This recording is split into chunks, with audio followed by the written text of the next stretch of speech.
Let's keep going. Did have to heal a little bit after that last batch. Yeah, once again, these rocks should hold something, but they don't. I don't think there is anything up top other than more Geodudes, apparently. But it's always worth a check. Let's head up here, and there is an item. There is a revive, which I will take. The revive, it does exactly what you think it would. It revives your Pokemon should they faint, but it will be useless for me. It actually restores their HP by half. It's more than most games, or at least most RPGs. I'm sure it's standard across Pokemon, but that's not going to happen because my Pokemon don't faint. They die, so that item is useless to me, and I will sell it because my Pokemon only die. Hey! What do you know? A wild Clefairy! This has a 1% chance of showing up, so I'm happy to see it. We are going to just pound away. Clefairies have a chance to use Encore. It also has a pound. Encore forces you to use the same move, I believe like 2 to 5 times. It's the standard 2 to 5 times. As you can see, the Clefairy is actually pretty tough considering. But I prefer it to Jigglypuff. It's not the best Pokemon out there, though, by any means. Little kids shouldn't be messing around with grown-ups. It could be bad news. Yeah, let's duel. And we are up against yet another Team Rocket Grunt. They love poison and Rattatas. This is a Rattata level 13. That's going to be kind of scary for me, so I want to put it to sleep. This Rattata knows Hyper Fang, which I do not want it to use. So let's try to do my best to make sure it doesn't use that by putting it to sleep and making it infatuated with me. Aren't I lovely? Don't I sing so well? I'm just gonna pound away. And eventually we'll see how much damage it does. Hey, more than half. More than half. Yeah, this time it is definitely worth putting the Rattata to sleep because it does have Hyper Fang. And Hyper Fang could kill me if it woke up right there. That could have been bad. And incoming Sandshrew, so I will change Pokemon. See, I've always thought that flying should be super effective against ground, but it's not. We're going to throw Samja out there, even though he's kind of ready for the next kind of marker. 18 is where I want him to stop, and so we're pretty close to that. Out goes the Vine Whip, though, and that should be enough to take out the Sandshrew. After I say that Team Rocket loves ground, loves poison, he doesn't have a single poison type. But you'll start to catch on what type of Pokemon Team Rocket uses. Hey, level 18! Which means I gotta cancel out of it. I'm steamed! Indeed you are. Give me your money. What do you have to say after I beat your ass? Pokemon lived here long before people came. Oh, so they're like normal animals in your lore, I guess. I should mention, and I don't know why it didn't occur to me to mention before, but rock types are not immune, but they do resist normal type moves, so tackles and stuff like that. They don't particularly get a lot of damage done. Let's just keep going. Like I said, this place is huge. I'm starting to use potions much more often than I would like. I really only have a few Pokemon to use here.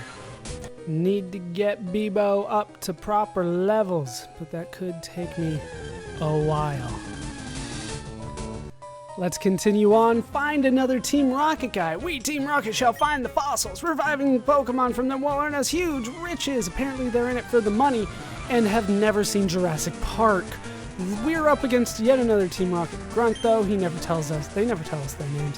And we're up against another level 13 Rattata. This one definitely is Hyper Fang now that I'm thinking about it. I'm not sure if the last one does, but it's best to assume that all level 13 Rattatas have it. All right, let's go ahead and sing and hope for the best here. He's going to use a quick attack, and he falls in love with us. That's actually pretty good. And please sing. Yes. All right.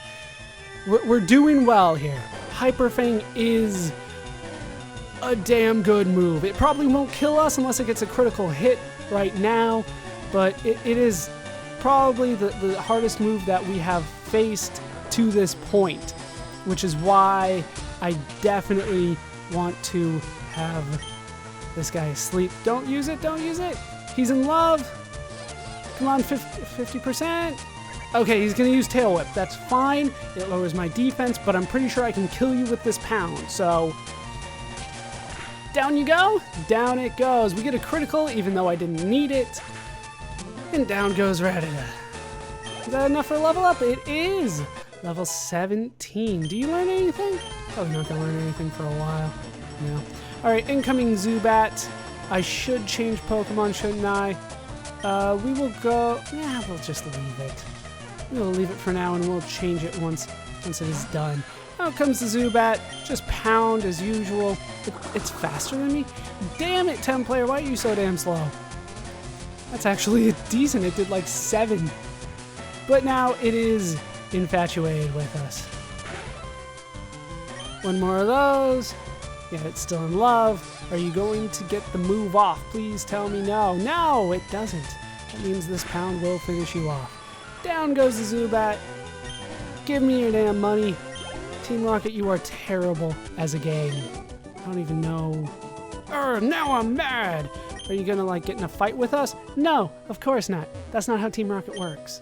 You made me mad. Team Rocket will blacklist you. Oh no, whatever shall I do? All right, we need to head. Oh, is it over here? No. It is 1 up. I see the rock now. Let's head up to that rock where we can find another Moonstone. Now, if I remember right, there's only 4 of these in the game. So if you're trying to complete the Pokedex, you'll definitely want to save 1 for each species of Pokemon. Now this guy, obviously we have to fight him. Hey, stop! I found these fossils. They're both mine. And we're up against Super Nerd Miguel. He's going to throw out a Grimer. I got Sanders out in front. Not that it's really going to help any. This guy is a poison type purely. He's just a little ball of goo. I don't know. I don't know. So we're going to try to do as much as we can as Sanders gets poisoned here. I have plenty of antidotes, but that doesn't mean I have to like poison anymore. At least Sanders probably won't be out too long. We are almost through this. And it's got Pound as well. And then I'm hurt by poison. Yeah, Sanders isn't going to be out for too long. Go Gust! Come on, Gust, to finish off the Grimer here. Down goes the Grimer. We do get a chunk of experience, and he's going to throw a Voltorb out there, so I definitely will change. Flying is weak to electric. Instead, we're going to throw out Rumpus. Rumpus should be good. Up against a Voltorb. I don't think Voltorb, once again, has very good stats for anything at all. So go Karate Chop. It's not considered a steal, even though I've always thought it should be. We get a critical, and down it goes in one shot. I'll take it. I will take it. And he's about to use a Coughing. I don't know the ability on Coughing, so I am going to switch. I am going to switch to Sanjay. Even though he might be a little high level right now, but it's not like I've been leveling him a lot lately, so. Out comes Coughing. It is another poison type, pure poison type. In the first generation of games, there was a difference on the sprite, and it was a mistake. They had actually put... Let's do a sleep powder here. I swore I wasn't going to do this kind of stuff, but up against a Coughing, I might have to. They said it was a mistake. They put the little skull and crossbones above the face, and they said they didn't mean to do that. So they had to change it. This is a poison type, but it is immune to ground, which is one of poison's weaknesses, because Coughing is floating in the air. It didn't used to be floating in the air officially, even though it was clearly floating in the air in the sprite. But they changed that and fixed it, and I've hated them ever since. How dare you? All right, we will use Tackle, because, like I said, I'm not a big fan. Oh, God. And he's awake already? That dick. All right, we're going to just tackle him until he's dead, unfortunately. Because that's pretty much all I can do. And we're going to hope the Leech Seed helps out. Leech Seed should help. If I remember right, Coughing is, defensively bulky in terms of physical defense, which is why we're not doing very much damage to him. But like I said, I don't have very many special moves just yet. I've always seen special moves as a result as kind of like the higher tier stuff, like magic in most RPGs, where you start off just doing physical, and then all of a sudden you get that chance to do magic damage, and it just blows your physical damage out of the park. It's similar in this game. Okay, I'll share. And we get 288 Pokebucks. We'll each take a fossil. No being greedy. Oh, he automatically says that. All right, so we have two choices here. Do you want the Helix fossil, or do you want the Dome fossil? I'm going to go ahead and tell you what each turns into and which ones you should get if you're going to use these. I won't be. This Dome fossil here will turn into Kabuto, which turns into Kabutops. That would be the better of the two if you're trying to actually get a decent Pokemon out of these fossils. This is the one that you want. However, I'm going to get into a fight. However, I am going to grab the Helix fossil. Indeed I will. Some people recommend this because Omastar has a higher special attack, but I don't know, for whatever reason, I've always found that that Kabutops works out better. So we will put the Helix fossil in the key items pocket, which I bet you didn't even know we had. Alright, then this fossil is mine. Far away on Cinnabar Island, there's a Pokemon lab. They do research on regenerating fossils. That is good to hear. Let's take a look at the key oh, no, we've seen a few key items before. A fossil of an ancient seafloor dwelling Pokemon. It appears to be part of a seashell. That is indeed the case. So, yeah, like I said, a lot of people seem to think that Omastar is better. I prefer Kabutops, to be honest with you, but they both pale in comparison to a third one that we'll get later. As we get an antidote out of there, and another fight before we go. Let's see if I can actually get out of here this time. Let's head out of Mount Moon back to Route 4.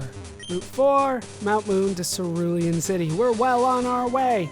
Now, here, this is kind of an interesting part that I've been thinking about for a while. In the first generation, there's actually a Great Ball hidden item in here, but instead of that this time, we get these guys. These guys suck. And are awesome at the same time. They're awesome because they teach me a move. A punch of roaring ferocity, packed with destructive power. When the chips are down, Mega Punch is the ultimate attack. You agree, yes? Now, let me teach it to your Pokemon. Indeed, that is awesome. However, it sucks because you'll only do it once. So, I'm going to use this to my best benefit, I believe. I've been thinking about this one a lot, so I am going to learn Mega Punch. It is the weaker of the two. This move can be learned only once. Is that okay? Sure, that's fine.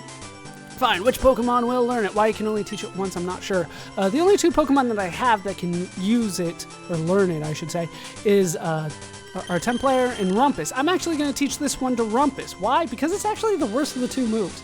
And I'll go over why that is in a bit. But I'm going to teach Rumpus the worst one because I'll just replace it later on. The better one we'll show later. However, Rumpus already knows 4 moves. Of course he does. We will get rid of a move for him. And I'm actually going to get rid of Fury Swipes. Even though I just learned it, the accuracy is low, the power isn't all there, and chances are it's going to be less power than a normal Scratch, as weird as that sounds. Mega Punch, on the other hand, is power of 80 and an accuracy of 85, which is better than Fury Swipes across the board, except for maybe 18 times 5. Yeah, except for 5 swipes with the Fury Swipes. That could be better than a Mega Punch, but that's not going to happen very often. The foe is slugged by a punch thrown with muscle-packed power, so we are going to learn it instead of Fury Swipes. We're going to keep Scratch, as weird as that sounds. 1, 2, and poof! Rumpus forgot how to use Fury Swipes, and Rumpus learned Mega Punch. Now, we are comrades in the way of punch, and you should go before you're seen by the misguided fool who trains only his silly kicking over there. This guy right here. A kick of brutal ferocity, packed with destructive power. When you get right down to it, Mega Kick is the ultimate attack. Don't you agree? Okay, I'll teach it to your Pokemon. And once again, he'll teach it once. This move can only be learned once. Is that okay? Yes, all right. Which Pokemon wants to learn it? Oh, you will be teaching Templayer today. Now, like I said, this is the better move. So I'm going to teach it to Templayer because Rumpus is going to find better stuff along the way that'll probably replace both of these moves. Templayer probably isn't, so we're just going to give him this one, which is, this one. That's why I want to stick with it. However, Templayer already knows 4 moves. Should a move be deleted and replaced with Mega Kick? Indeed it should. Which move should be forgotten? Now, like I said, this is the better move. Has a power of 120 and an accuracy of 75, so it's a lower accuracy, but the way that I look at it is that if you use it 100 times, which move does more power, and that's the better move. So how do you figure out how often or how much damage you would do in 100 attacks? You multiply the two. 120 power times 75 times that'll land out of 100. Compare that to 80 times 85 for Mega Punch. In that turn, I would say that Mega Kick is better, but you only get 5 times to use it. So that's why Templayer here will be using it. The foe is attacked by a kick fired with muscle-packed power. It's the same thing as the punch. All right, go away, Defense Curl. We're going to learn how to Mega Kick. And Templayer actually isn't going to be bad with Mega Kick, but of course it would have been more powerful should Rumpus have learned it, but Rumpus would not have stuck with it too long, I don't think. Now, we're soulmates in the way of kicking. You should run before you're seen by the deluded nitwit who trains only simple punching over there. Yes, of course. And we can continue on. Remember, we have not encountered a Pokemon here on Route 4, but we can find TM05, which has Roar. Roar is a move that I will not be teaching anybody because it's just not useful for me. Roar. The foe is made to switch out with an ally. In the wild, the battle ends. It always hits, so it's like an instant flee move. It'll also change out whatever Pokemon the trainer has your way. It has definite uses in multiplayer, but for me, I should be able to deal with whatever is thrown in front of me, so I shouldn't need a Roar. Thief is... Oh, actually... That's right, Thief actually does do damage. I forgot that. Just stole. It does decent damage, actually, 40. I might actually teach somebody that. But for the time being, we are good to go. Let's continue on. As you can see, there's a Pokemon trainer up there, but I don't really have access to him right now. All right, let's head down into the grass in Route 4. Let's see what Pokemon I could be catching today. It's a Rattata. Level 10 Rattata. Ooh, I have Sanders out front. All right, we will do a quick attack. That is perfect. It also uses a quick attack. My quick attack is faster. All right, let's throw a Pokeball out there. Come on, Pokeball. Now, I still have not had a Pokemon escape from my Pokeball. And that streak continues today. I figured for sure I'd be jinxing it. But that did not happen. So we get ourselves a male Rattata. Oh, I skipped right over it. I will have to go back. We will give a nickname to the male Rattata here. As suggested by Insanity Force yet again, this is going to be Nibbler. He will rule us all one day, I know he will. And it automatically goes to someone's PC. I hope I have access to that person's PC. It was placed in box 1, so we'll have to go back before we can take a look at Nibbler's stats and all that kind of stuff. While we're here, though, let's go over what Pokemon are available here. As you can see, there are Rattatas. There are also Spearows. If you're playing Fire Red or regular Red, there will be Ekans here as well. If you're playing Leaf Green or Blue, there will be Sandshrews, and there will be Mankeys here as well. If you're playing Yellow, it will be Sandshrews and Mankeys, and no Ekans, along with the Spearow and Rattatas that are here. So, we got ourselves a 7th Pokemon, our possibly 6th useful one as well, and we have made it to Cerulean City. So, I will have to meet you guys next time. When we come back, though, we'll have a decent team, hopefully. I'll have Bebo leveled up. I'll have Nibbler leveled up. Tequila will be gone. There's no point in me keeping Tequila at this point. I didn't need an emergency Tequila. So here's the Pokemon Center. This is what I'll be doing. Ooh, looks like there is a gym here. Leader is Misty, the tomboyish mermaid. I'm not sure if that's attractive or not at this point. Like, how tomboyish? Like, cute tomboyish, or like, is she gonna beat me up tomboyish? Either way, we'll have to take on Cerulean City next time. That is going to do it for these parts of Let's Play Pokemon LeafGreen. I've been Ballerscoop. I've been joined, as always, by Dumpus and his overflowing party of Pokemon. Sanders, Templayer, Bebo, Tequila, Sandra, Rumpus, and now Nibbler. Hope you guys have enjoyed these parts. Hope you liked. Hope you learned. Hope to see you next time. Thanks for watching.